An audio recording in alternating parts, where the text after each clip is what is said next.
Čo je VAM akustik?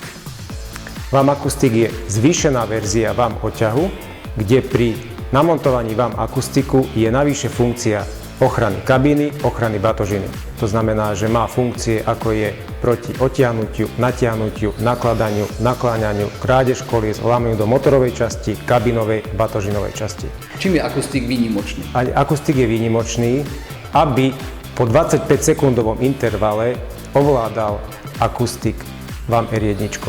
Po 25-sekundovom intervale od čoho? Od aktivácie R1. To znamená, že po vytiahnutí čiernej skrinky VAM R1 do 25 sekúnd musí zákazník zvonku zavrieť diaľkovým ovládačom auto. A je potom podobná procedúra aj pre otvorenie auta? Samozrejme áno, po príchode do auta zákazník po otvorení centrálneho zamykania takisto 25-sekundový interval musí využiť na to, aby deaktivoval VAM akustik. Ten interval je možné si zvoliť a nastaviť, alebo vy ho napevno dávate 25 sekundový? Máme tam rôzne intervaly, ale nie je dobré veľmi predĺžovať interval, lebo každá sekunda je pre zlodeja plus.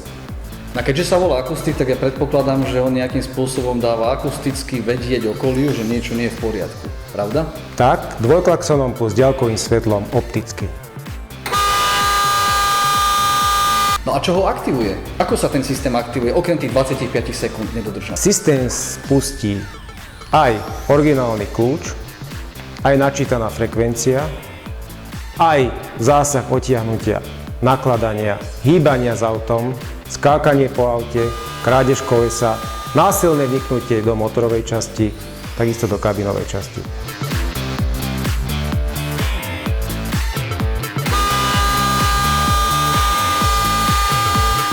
Môžem mať VAM akustik bez toho, aby som mal VAM odťah?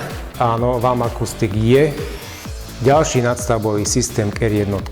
To znamená, že odťah je iná nadstavba ako VAM akustik.